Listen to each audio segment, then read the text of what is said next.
Hey everyone, welcome back to the final part of my Ivysaur guide. Today, we'll be talking about stage selection, matchups, and generally how to formulate a game plan using everything you've learned throughout this guide. Let's start with Ivysaur's matchup spread. On the screen is a rough matchup chart made by the Ivysaur Discord. In general, there are a couple of common themes across the characters that she beats and loses to that can inform how you approach those matchups. If a character is notably faster than Ivy, or can abuse projectiles in neutral that beat out her Razor Leaf and make it difficult to space her longer ranged attacks correctly, then they are likely to be a difficult matchup. On the other hand, as a rule of thumb, characters that struggle to get through Ivy's wall of projectiles and her disjoints will be the easiest matchups for her. However, it's important to not just understand whether something is a good or a bad matchup, but what makes it good or bad for us. As I've tried to emphasize throughout this guide, Ivysaur is decent at worst with regards to every aspect of playing Smash, from neutral to her combo game to edgeguarding and recovering. Most characters are more polarized. They have clear strengths and weaknesses, and you want to play to those weaknesses as much as you can. Let's take two matchups that are traditionally considered somewhat difficult for Ivy, break down why they're hard for her, then use that information to shape our strategy in those matchups. Samus is a character that generally slows the whole game down.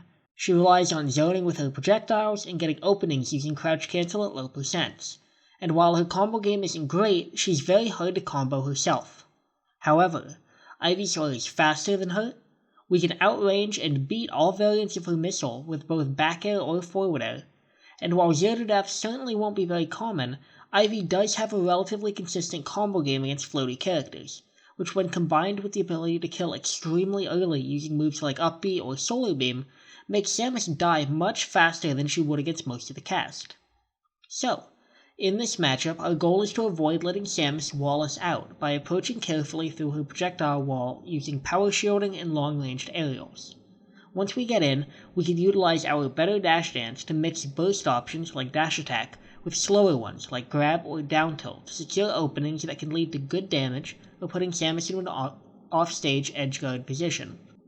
Once we get in, we can utilize our better dash dance to mix burst options like dash attack with slower ones like a grab or a down tilt to secure openings that can lead to good damage or an edgeguard position.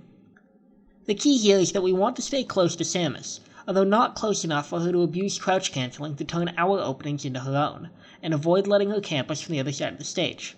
Since Ivy has a far more explosive punish game in this matchup than the other way around, once we find our way in, we can take advantage of that by minimizing how long we spend playing long distance neutral and trying to keep Samus on the back foot as much as possible.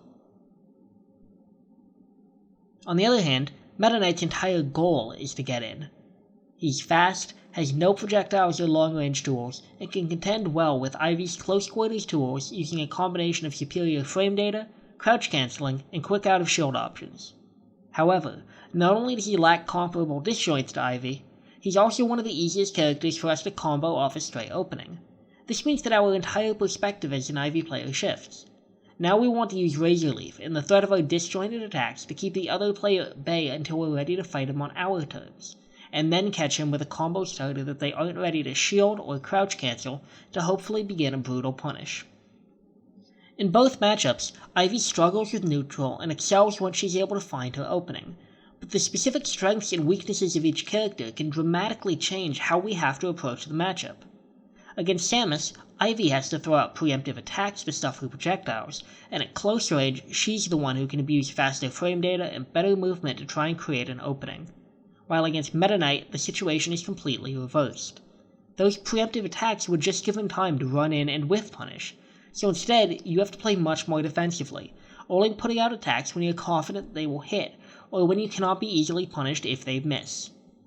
While these are only two examples, I hope they make the point that Ivy's bad matchups are rarely universally bad across every aspect of the game, and your goal when you have to fight those characters is to play to your strengths as much as possible relative to theirs.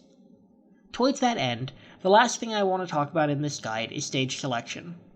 It's my opinion that no stage in the game is universally strong for Ivy in every matchup, and as a result, once again you want to make your decisions based on Ivy's strengths relative to your opponents. Ivysaur is fully capable of using platforms in her neutral and combo game pretty well, but she doesn't need them by any means. She can kill off either the side or the top blast zone, and she can work well on both short and long stages. So when you select a stage, you really need to be thinking about which of these characteristics stands out the most when you're comparing your character and your playstyle to your opponent's. If you feel that an opponent can use platforms to break through your wall in neutral, or to more effectively punish you, then you may want to fall back onto a flatter stage, where your punish game is still strong, but theirs may be less so. On the other hand, if your opponent likes to approach from above, or relies on extended juggles, stages with lots of platforms may be the right call in that matchup to disrupt their normal game plan. The same thought process could be applied to whether you want large or small blast zones on the sides or the top of the stage, which depends on how both you and your opponent are likely to be killing each other. How long you want the stage to be, which mostly depends on who will be edgeguarding the other one harder or who has a more oppressive neutral game, and whether offstage platforms or walls can impact your ability to edgeguard, and if so, how. There's no universally correct answer for Ivy's stage selection, and often there's not even a clear answer in a given matchup for what you want to play on or avoid, but the big takeaway here is to select the stage that supports your game plan. For example, if you think your win condition is being able to edgeguard a fox at low percents and avoid being camped by the faster character, maybe you don't want to pick a long stage with a low ceiling, where he can kill you earlier than you'll kill him, and winning neutral doesn't always mean that he goes off stage. On the other hand, if your win condition is to avoid being locked down by Wolf's laser pressure or bullied by his close-quartered moves, you could prioritize choosing stages with lots of platforms. These will allow you to approach him from different angles. I can do this pretty much all day, but I think that you get the point. When you're playing Ivy, and really Smash as a whole, the single most important thing you can do is play to your strengths. Ivy's are abundantly clear, and there isn't a single character in the game that she can't do something better than. It's just a matter of finding what she's good at in each matchup, and taking that as far as you can. In order to do that, I want to introduce one tool that you can use to think about your game plan against various characters. There's a link in the description that you can open up, and that will bring you to this spreadsheet. You can select any character in the game on the menu, and it will bring up information about what I would recommend keeping in mind when you pick or ban stages against them. It'll also tell you at what percent you can safely use ASDI down or crouch canceling to win neutral interactions against moves that are likely to be thrown out in neutral by each character. And for my more technical players who have watched the advanced tutorials on this channel, it'll also tell you when you can confirm a flop lock or a finisher out of a grounded footstool setup on that character.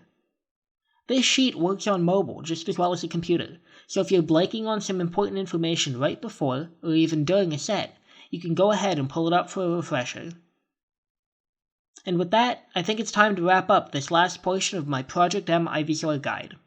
I hope that you found these videos informative and useful in shaping how you play Ivysaur. Writing this guide helped me a lot as a player by forcing me to put my entire approach to the game down on paper and evaluate which parts of it were worth presenting to the public, and I'm extremely proud of the content that process resulted in. I highly encourage anyone who's interested in playing Ivy or learning more about her in PM to join our character Discord, which is linked in the description beneath this video. We'd love to have you. If you enjoyed this guide and want to know when I'll be putting out more content, you can subscribe to this channel or follow me on Twitter at TSC_Sabre for more updates. Thank you so much for watching, and I'll see you next time.